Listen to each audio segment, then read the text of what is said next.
man, this video game is good. Look, I have been obsessed with Mario Kart World ever since it came out. It's been out for a little over a week, but I already have 40 plus hours in the game. I can't tell you exactly how many because Nintendo doesn't, but it says 40 hours or more. So that's about how down bad I am for this game. And I want to make a bunch of content about it because it gives me an excuse to keep playing it. However, as far as today's video goes, I figured a course ranking would probably be the most helpful right now. We're still in that stage where a lot of people want to know as much about this game as possible since not everyone was able to get one yet, either because of price or weren't able to get a pre-order or what have you. So I thought going through every single course and ranking them would not only give me a good opportunity to show you all the courses, but give you my genuine thoughts on the good and the bad about this game.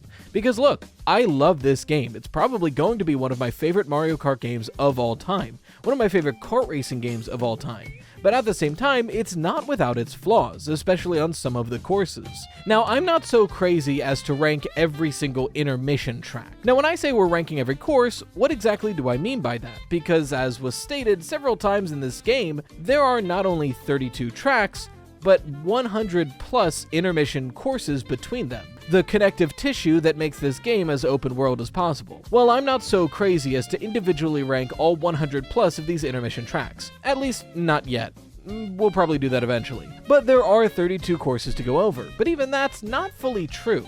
As while yes, there are 32 courses in the Grand Prix, 2 of them are variants of other courses, that being Crown City 1 and 2 and Peach Stadium 1 and 2. But then at the same time, Peach Stadium 1 is a very basic oval that isn't even a part of the main Versus course.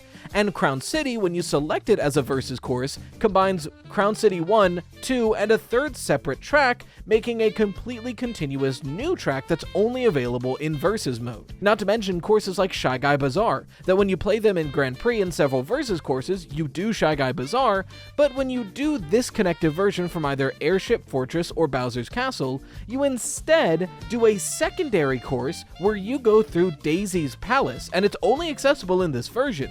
Or courses like Wario Stadium, where depending on where you enter the course, you either do the course normally or you do it backwards. So I went through a lot of deliberation on how to handle this, and I thought the most understandable way to go about this is just considering the Versus mode version of each of these courses. That's how you get 3 laps on the course, the best way to play them, but I still will be taking into account other variants of the course. Mainly Shy Guy Bazaar, because let's be honest, Peach Stadium 1 is barely a course at all, and they made a good choice of not making it playable in Versus mode.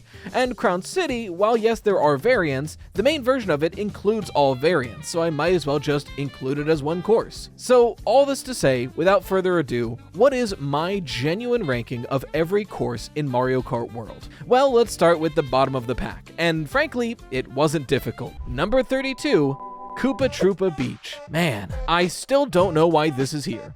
Now, things I need to get out of the way immediately. The vibes of this course are immaculate. It has one of the best songs in the soundtrack. It also looks gorgeous, and I think they knew this going into it. They needed to make the visuals and song of this course amazing because that's all it's bringing to the table.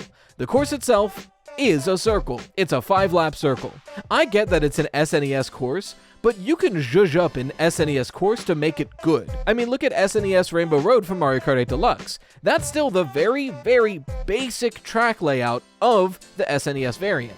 But they made it fun. This isn't very fun. I love the vibes, and that's it. And frankly, this is probably the only course I actively dislike in the game. I don't like when this gets picked online. I don't like having to do 1 lap of it at the end of all of the other connective intermission courses, because since it's in the middle of the ocean, most of the intermission courses that bring you here are similarly boring. I don't know why this is here. Number 31, Desert Hills. Alright, everyone knew going into this that Desert Hills was a weird choice for this game. Frankly, one of the most boring desert courses. I think it would have been way more interesting, and many other people do, if we got the Desert Ruins course from Mario Kart Wii. This could have been really fun with the new mechanics that they introduced in this game, but instead, we get Desert Hills. Now, I want to be clear, there is still a good course here. It's still fun to do, the Moai heads are fun to avoid, the hills in this open area are fun to trick on, they added some fun wall riding and other things you can do. There's stuff to do here. This is a decent course, but it's by far the worst good course of the bunch of them. So it kind of has to end up at 31. Number 30. DK Pass. Yeah, this one's kind of boring. I will say, it is good. Like, this is a fun course to race on. There's this really fun shortcut if you can manage it.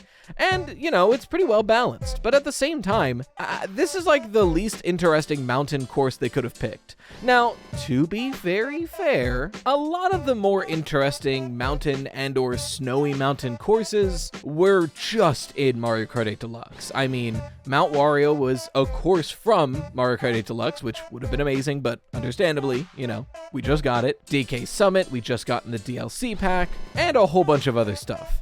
But that's not really an excuse since Mumu Meadows ended up here. And frankly, they made Mumu Meadows a lot more interesting than it's ever been. We'll get there when we get there. But all in all, this course is alright. Number 29, Away Oasis. You hate to see an original track this low on the ranking, but look, this track is adorable. I love the animals on this track. And the main ramp is kind of fun, the rails are kind of cool, but it is a fairly basic course. It's weird that this is so deep into the Grand Prix setup. Like, it is Shell Cup, so it's not like we're past the halfway mark yet, but this course comes after courses like Wario Stadium and Airship Fortress, which is crazy when you consider that this course is basically like a lame figure 8. Look, I do like the appearance of this course, and the layout is decently fun, but it's just a little too basic to grip me, you know? Number 28, Mario Bros. Circuit. Hey, look, it's a Mario circuit. What are you gonna do? Frankly, it's impressive that it made it all the way to 28. However, I will say, it is a pretty fun course. It's got some decent shortcuts. I love getting mushrooms to use this shortcut here, and it's got some pretty decent variable pathing. One of my favorite things this game really leaned into, and you will see it throughout this ranking, is variable paths when you're racing. I love having options while you're racing, and this track does have a lot of options. But at the end of the day, it is the first course, it can't be that complex, and because of it, it does suffer a bit for that. Number 27, Mumu Meadows. I didn't say it'd be that far ahead, let's be honest, it's Mumu Meadows, I get it, we know about Mumu Meadows, and I love Mumu Meadows, but we didn't need it again. However, credit where credit's due. This is the most interesting Mumu Meadows we've ever had. Not only did they add separate side shortcuts, you can go a lot more off-road now, there's other ramps that you can take, but just the simplest thing of making this track very hilly made it so much more interesting. There's so many more tricking opportunities without really drastically changing the layout of the course.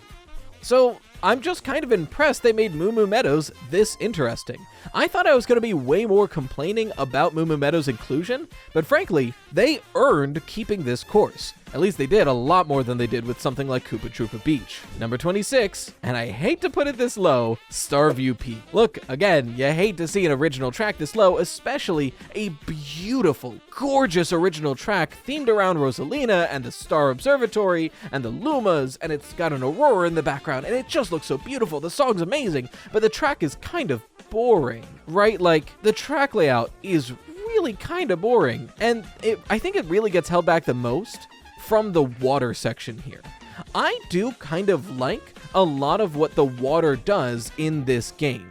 The waves in the water make it so interesting, and it's why courses like Wario Shipyard, I think, are better than they've ever been, and it's because of this waving, tricking water. It feels so good to drive in, except for Starview Peak, where it's a weird low gravity water that has no waves. So it's just kind of a section where you drive slower. And in an already kind of boring course, this section, to me, always feels like it drags. So as beautiful as this course is, it kind of ends up down here in the B tier. And I think I'm gonna have to fight for my life for this next one. Number 25, Boo Cinema. Alright, don't come at me. Look, it's a beautiful course. This is one of the coolest Boo tracks they've ever introduced. It looks amazing. It has a great soundtrack. It looks amazing. Okay, can you get that mad at me? This course is super boring. Like, yes, the Boos look really cool. The driving into the movie screen is such a fun concept that they really didn't do anything with. I think I'm kind of mad at this course because the concept is amazing, and the visuals are amazing, but the layout is so boring. It's just a figure eight. That's it. It's just a figure eight. And it's a figure eight that doesn't even have an intersection, so you're not going to cross over with anybody. It is really boring for the concept they've introduced. I'm kind of mad at this course because I think they've wasted this concept. This concept could have been amazing. Imagine when we drove into that movie, there was a compelling, movie set course that we're going through. Like an ancient castle that's crumbling and we're driving through the special effects of it. That could have been awesome. It could have been a 3-lap long course. That would have been amazing.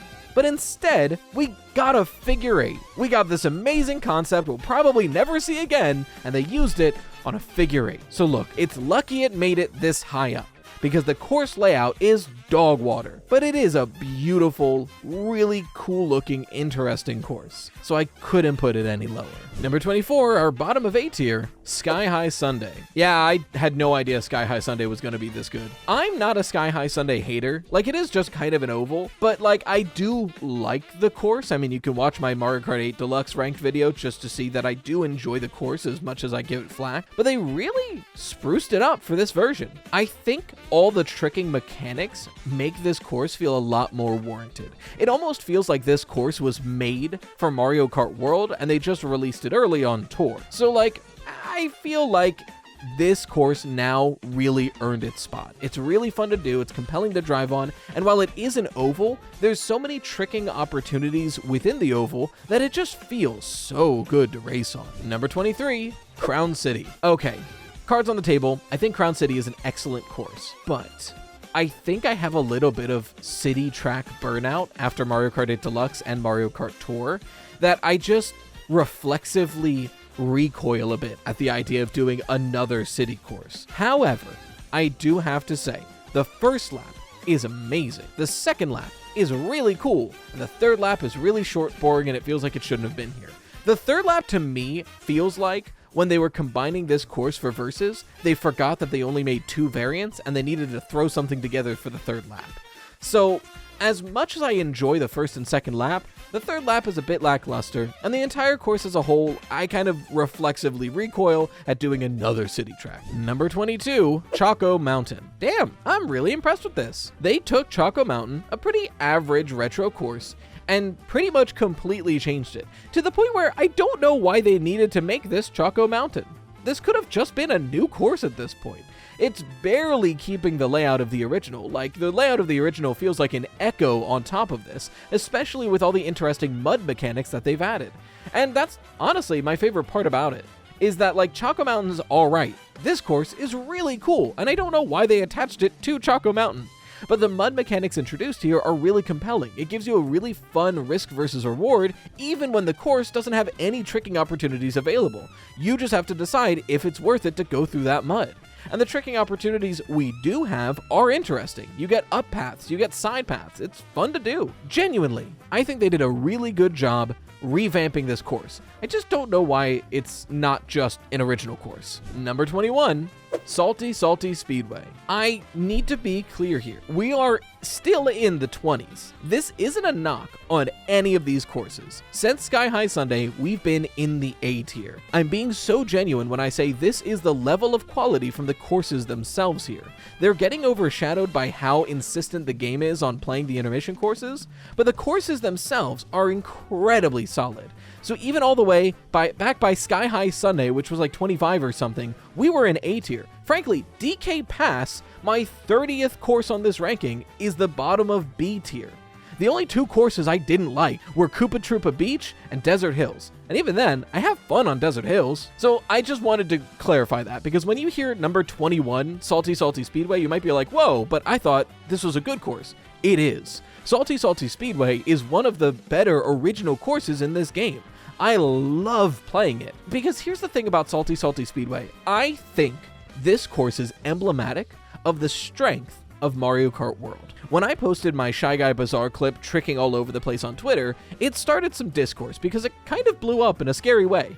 But a lot of the discourse that we see, or at least that I saw in the tweet, were people in 2 camps. There were people that loved the game and thought it looked really cool, But a lot of people were saying, this game looks insane, why would I ever want to be doing all of that? I just want to race on a course. And hey, I get that if the game said this is the only way to play, being hesitant to play the game. But Salty Speedway, I think, is a perfect example that Mario Kart World never once said, if you want to play this game, you need to be tricking on every rail and wall you see. Because Salty Speedway is the perfect encapsulation of the different ways you can play this game.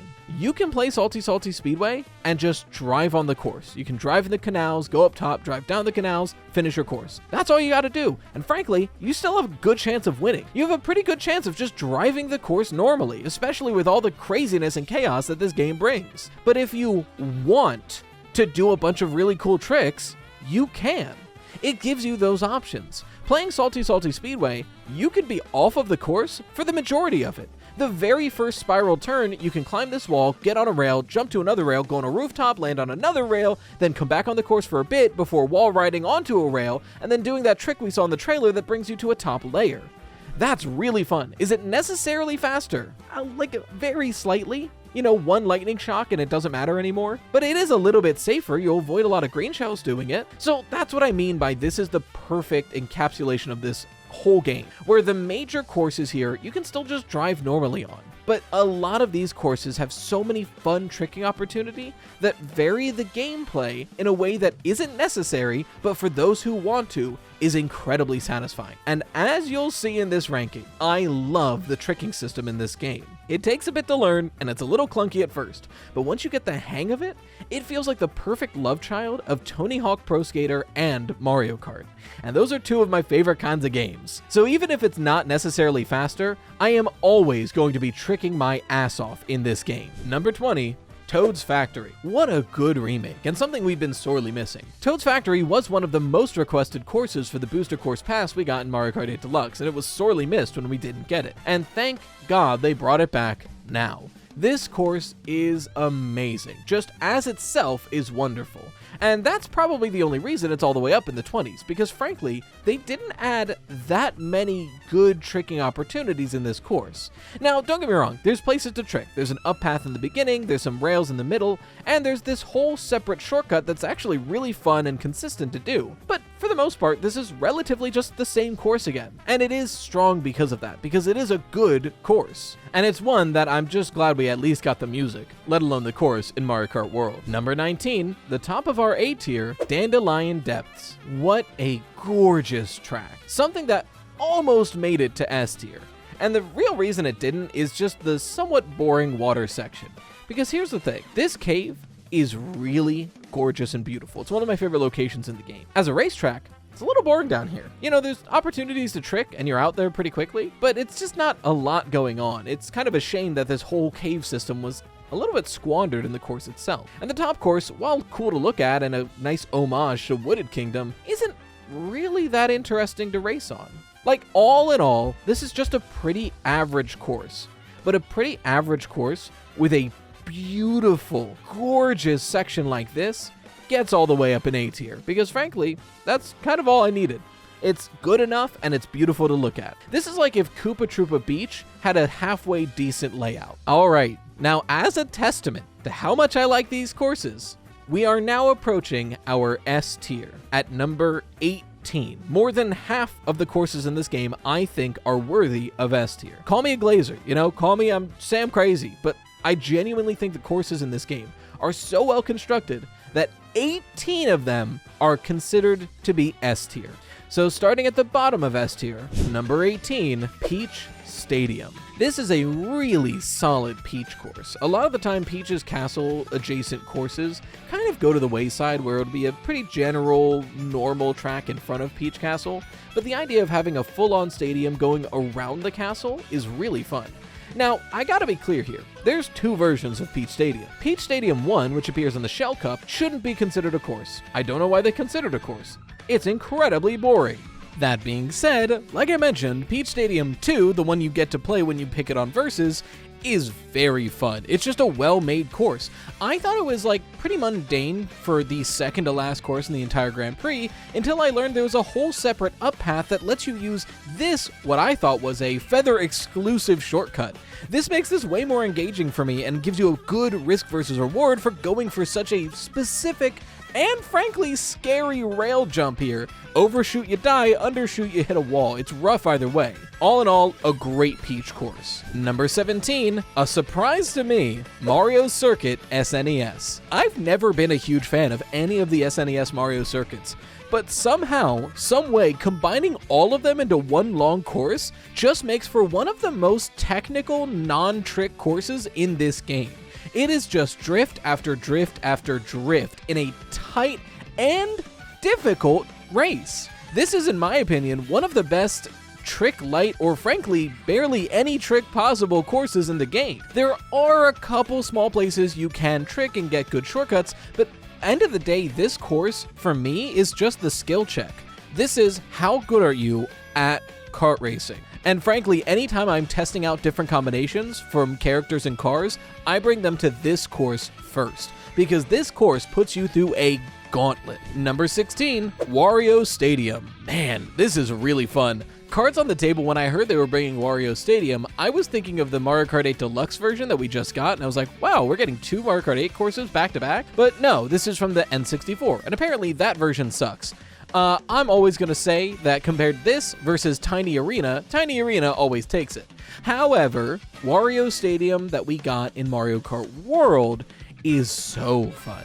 And I love the fact that depending on what Grand Prix you're picking or how you're going in versus, certain approaches let you do this entire course backwards, which just says how flexible and good the course is. It's so fun, it gives so many good opportunities for wall rides and rail rides. This shortcut is so fulfilling to pull off, and this is not super important to the course itself, but I gotta shout out that this is maybe the most fun free roam area in the entire game. Because if you haven't gone here in free roam yet, it just turns into a massive skate park. You're just all over, ramps, rails, it's insane to drive around here, and it's so fun. Number 15, Peach Beach. I've always said I am a sucker for Double Dash. You bring back a Double Dash course, I'm gonna give you props. The GameCube is my favorite Nintendo console. Double Dash is probably my second favorite Mario Kart game, maybe third once I settle on how I feel about World. I love the GameCube. I love all the Double Dash courses. Peach Beach is no exception. But I admit, traditional Peach Beach is a little boring. They took Peach Beach and gave us that lap 1 traditional Peach Beach that we were expecting, and then gave us 2 laps of insanity. 2 incredibly fulfilling laps. Well, a second incredibly fulfilling lap. I've exactly one critique with this course, and that's that lap 3 is like a little boring. Lap 3 is just a little slow. But lap 1 being just straight up Peach Beach, and then lap 2 being this incredibly fun wall ride, rail ride, flight, multipath section makes this easily into the 15th spot. Number 14, Whistletop Summit. What a good lesson in how rail riding works. This is such an interesting course because, like, yes, there are rails throughout it, and that's fun. But even if you took the rails away, look at this course. There's like 3 paths visually minimum. Now that you add the rails in, you get to this final section of the lap, and there's like 7 choices to make at any time. This is such a varied and interesting track, and the fact that they managed to put it in the Mushroom Cup, the easiest cup in the game, is insane to me.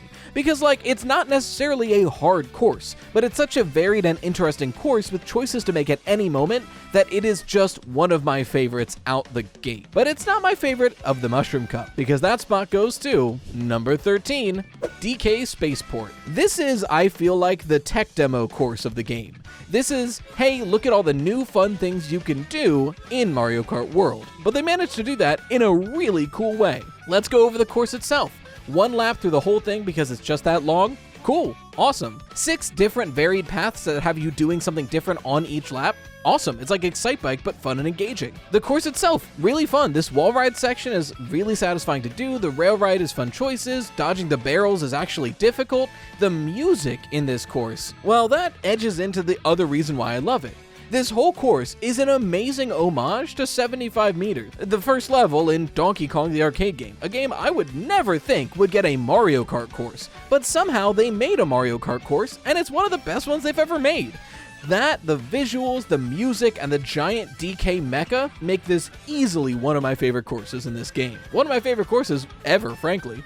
Number 12, Wario Shipyard. Look, I already loved Wario Shipyard in 3DS. Wario Shipyard in 3DS was one of my favorite courses we ever got. And then they said, hey, what if we brought it back? And that's it. That's all they said. Look, they didn't change this course that much. The only changes were that we don't go underwater anymore. So now they're just floating sections. But like I've mentioned, the water in this game is boring unless it's really wavy in the ocean. And this is really wavy and stormy in the ocean. It is so satisfying to pop tricks off constantly in these water sections. Not to mention the shortcuts they did add with wall rides and rail rides are really satisfying and fun to pull off. It's just a really good course that benefits from all the new tech that they added to this game. Number 11, Bones Burnout. This one was really hard to rank because frankly I haven't had that much experience with this course yet. I've only raced on it maybe 5 or 6 times. But I will say every time I race on it, I find something new to love about it. First of all, the aesthetics of this course are gorgeous.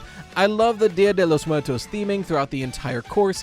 Frankly, it's a match made in heaven. I never would have thought of it, but I can't believe it took Nintendo this long to think of it. But the amount of choices you can make in this course are insane. First of all, regular driving is still multipath, but on top of that, there's walls to ride, rails to run. It's such a fun and complex course, and it's difficult in an earned way.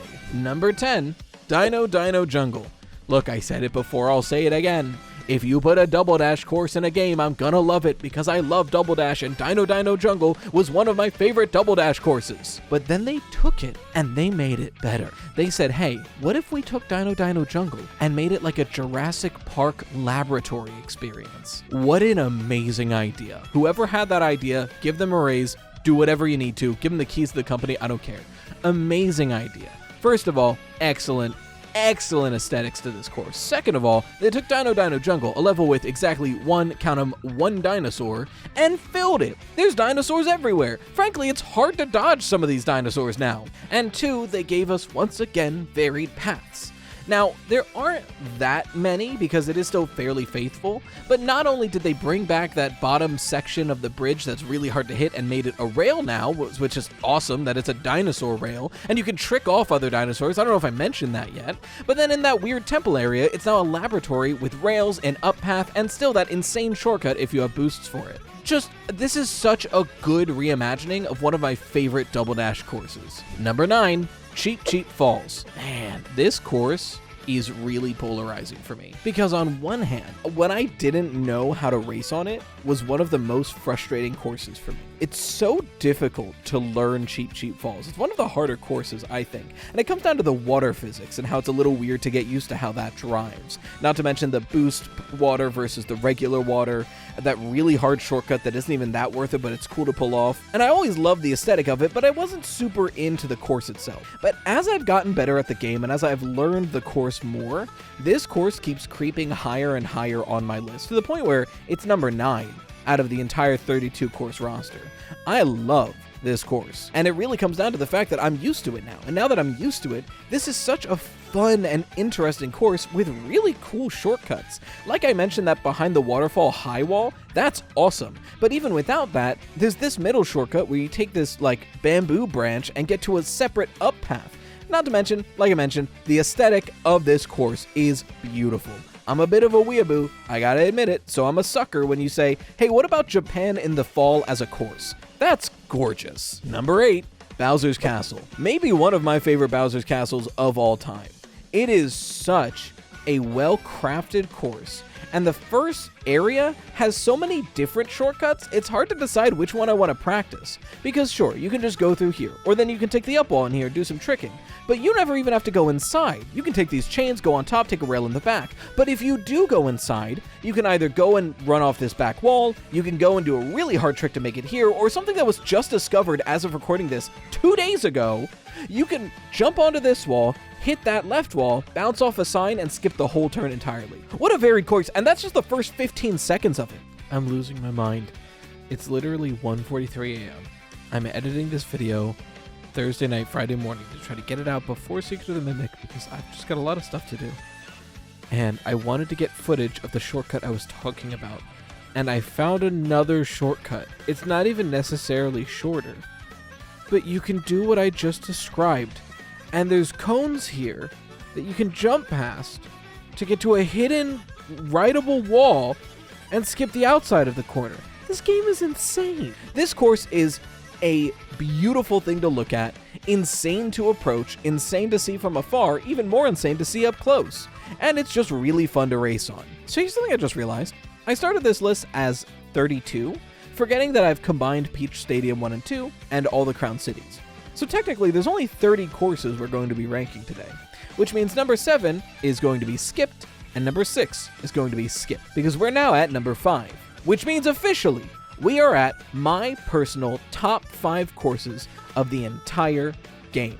These are the best of the best courses that can be offered here. Starting off with number 5, Acorn Heights. What a beautiful course. I'm always a fan of a nature-themed course, and driving around a giant tree is awesome. Maple Treeway, one of my favorites. Wild Woods, one of my favorites. Acorn Heights, one of my favorites. But aesthetics aside, it's a really fun course. Not to mention the amount of tricks you can do on it. My God. You only really have to drive on the ground in like 2 parts of the entire game. You've got this rail that takes you to this gliding path, and then this whole downhill area, which gives me Minish Cap vibes as you're ducking under clover leaves and going on flower stems. Then you can wall ride, hop on a leaf, and you're at this ending path that's so varied. Remember I said I wish Yoshi Valley was really fun, but it sucks that only one path is viable? Welcome to Yoshi Valley but good, ladies and gentlemen. They figured it out. Number 4, Airship Fortress. No surprises here. Airship Fortress is already a fan favorite for having just such a cool concept of driving through an airship, something that we've seen since Super Mario Bros. 3. But then they took it and cranked it to 11, making it one of the most fun and varied tracks I've played so far. First of all, look at this trick combo.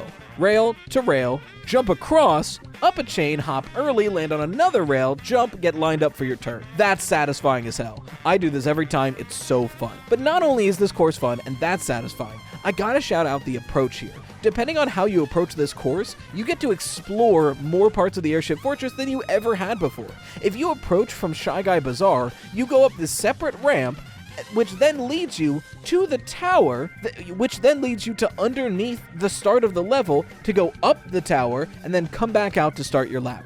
That's so cool. This is such an interesting and fun course. Number 3, Rainbow Road. I know, I know. This is possibly the best Rainbow Road we've ever gotten. I know, hear me out. This Rainbow Road is immaculate. It's almost emotional, frankly. I got choked up at the end. I got goosebumps, like I felt a tear coming on. And I'm not alone. Everyone I've seen play this course who's really into this game gets emotional at this Rainbow Road. It's beautiful. Not only do we have 4 different laps of the one long course to go through, but each one is so varied and interesting. The first one, beautiful, regal, stained glass, amazing. The second one, you go to this water space area that's reminiscent of Mario Galaxy. It's gorgeous. I only wish we could free roam in this area. It's beautiful, and I'll even excuse the fact that they use the boring water from Starry View Peak here because it's so pretty and it's only for a little bit. You then go into a satellite, which is such a cool idea. It's like Mario Kart 8's Rainbow Road, but done way better, where you get these fast panels and ramps and thwomps you have to dodge, all leading up to possibly one of the most impressive moments in this whole game. When you go up the ramp, realizing that you've actually been turned upside down, they said, low gravity, who cares? You're upside down now. And you see the whole map underneath you as the music swells and you see this set piece of a track in front of you. And you do some of the best racing in this game, regular racing in this game. But that's when the emotions start to kick in. When you get to this last section and the music changes one more time, to give you this upbeat, nostalgic feeling as the drums start hitting on every beat of the 4-beat. Every time I hear those drums, I get a little emotional. I'm getting a little emotional right now. Something about that music is so touching and nostalgic. And for someone who's grown up with Mario Kart, this feels like a culmination of the series. This feels like everything Mario Kart has been building to. Perfected. Not to mention the flying train beside you with a marker of every cup you've done so far. This course, I am so glad they kept hidden, because unlike any other course I've ever played in Mario Kart, this feels like almost a send-off to a perfect series. So Ryan, why is it only number 3 on your ranking? Well, it comes down to the fact that there's not a lot of tricking to do. I'm sorry, look, It's probably the best and tightest made racing in the entire game, but there's very little opportunities to use any of your new tricking capabilities. So it makes me miss that a bit. So it's a little, it's not as perfect as the next two, in my opinion. Speaking of, number 2, Great Question Block Ruins. What a course. I'm so happy that an original course got the number 2 spot, frankly, barely getting beaten out by number 1. But this is not only gorgeous course, great song, awesome track to drive on, the tricking on this course and the varied options it presents to you is insane. Look at this path that people found day 1 that I've now been able to actually use in races.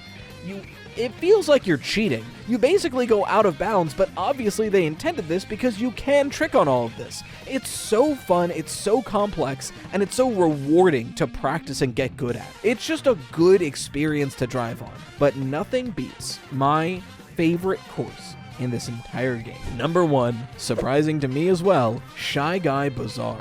All of us like Shy Guy Bazaar. It's a great course, but what they've done to this course is make it the possibly most dense and complex course in the entire game, trick-wise. You can still drive this like as you always could have, but I'm just gonna play this clip and let it run.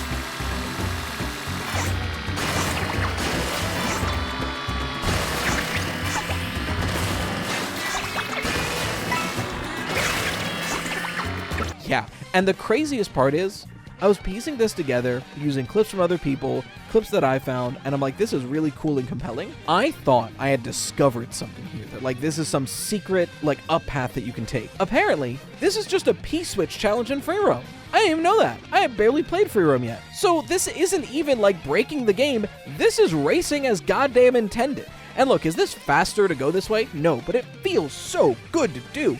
The fact that you can make it basically through this entire course without ever setting foot on the ground is so insanely impressive to me, and just speaks to the volume of the depth of the gameplay we're going to see in this game. And to top it all off, this is 2 courses. Because if you approach from the north, you actually go through Daisy's Palace. Huh? It's a brand new course that's only accessible via an intermission course to bring you here, that you just do a completely separate thing. You do Shy Guy Bazaar backwards and then go into a palace for the second half. That's so cool! This course is perfect. No notes. And that's my ranking. I really stand by this. Like, these might move around, but the general categories, I stand by. This is an incredibly solid roster of courses. And what I'm sad that we lost in amount of courses, I'm glad that we picked up in quality. There's like 1 stinker, 1 mid, and the rest are really solid. So I'm happy with what we got. And not to mention, those intermission courses, like I said, a lot of them bleed together, but some of them are genuinely really solid, and a couple of them are better than Koopa Troopa Beach. So what can you do? In the meantime, if you want to see my ranking of every single Mario Kart 8 Deluxe course, which is this but 3 times longer, you can go click this link right here. But until next time, as always, you've been watching RyeTwost. Of all the YouTube channels, it's the second one. Stay toasty, slices.